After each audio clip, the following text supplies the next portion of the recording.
Hi everyone, I'm Kurt. Today I'm going to be talking to you about working with marginalized populations. So I think this is hopefully especially relevant for those of us who are going into medicine or public health, whether that's as doctors or nurses or social workers. So I'll start with this image here. So we obviously all go to Penn and we live next to this West Philadelphia community, and we often see people like the one pictured in this image here on the street, whether it's Center City or near Penn or in West Philadelphia. And many people kind of overlook this, or they may have certain assumptions or notions about basically what these people are like. And I think it's always worthwhile to take a step back and kind of put yourself in these people's shoes and wonder what it means to be marginalized. So marginalization means a lot of things at once. It means someone is quite literally on the margins of society. They're excluded socially, politically, and economically. So it means that a group is socially disadvantaged relative to the well-off. They're denied opportunities and resources that are more easily accessible to the rest of the population. And it also applies a certain degree of powerlessness or not having a voice. So being marginalized is usually about being silent. And I think this picture, which I actually just got from Google Images, but I think it conveys the idea really well. You can't see this person's face. And probably most importantly, marginalization creates this notion of the other. It becomes a dichotomy between us and them. And these dichotomies kind of infiltrate our everyday discourse and our discussions and conversations, and even our thoughts and biases, even if they're unintended. So I'm pre-med, I want to be a doctor, and I volunteer in this free clinic in West Philadelphia called UCC, it's United Community Clinic.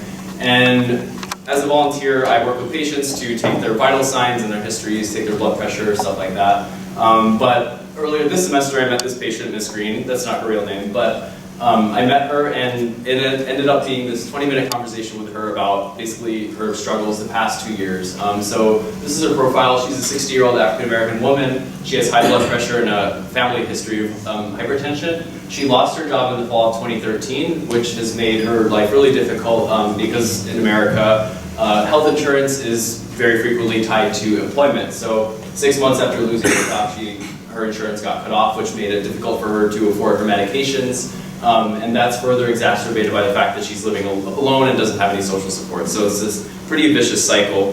And I'll also add that I'm majoring in health and societies, and I recently completed a senior thesis project where I interviewed a lot of people like Miss Green who have hypertension. And a lot of the similar themes come out. It's the same story. We see these common themes about unemployment, being uninsured or underinsured, and subsequently unable to afford medications, having poor quality healthcare relative to the rest of the population, lack of access to healthy food. These are all things we've heard about before. And of course, systemic kind of social structures like racial and gender inequality. So these are all problems many of us are already aware about, and they're kind of you notice that they're not really medical factors, they're non-biological factors. They're kind of upstream determinants or social determinants of health, a phrase we've all heard before. So it's interesting to consider what you can do about these things. So I volunteer with an organization here at Penn called ServiceLink, which was started in 2011 through the Penn Center for Public Health Initiatives. And ServiceLink's model is really great. A patient will go to their provider, and if they say they need housing or more affordable housing if they're homeless, or if they need food or health insurance, their provider will refer them to volunteers at ServiceLink, who are mainly undergraduates but also social workers.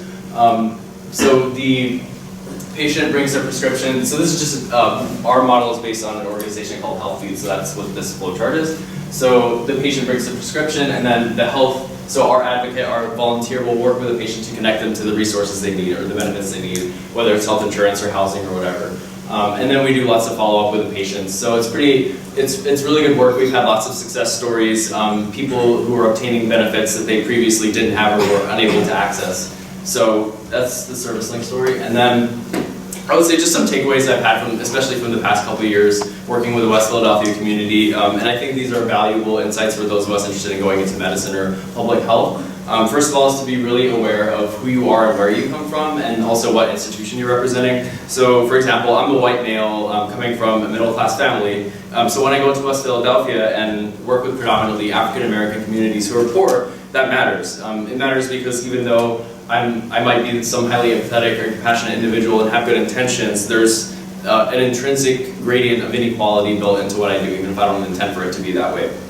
And then, of course, I come from Penn, and we all love Penn, but as much as I love Penn, there are some things Penn has done that are questionable. For example, it's continued to gentrify the West Philadelphia community. So there's this historic mistrust and suspicion from the West Philadelphia community towards us. So I think just being aware of those things, which community you're engaging with, and what they might think of you and where you're coming from is really valuable for anybody really, whether it's somebody going into public health or being a doctor or provider.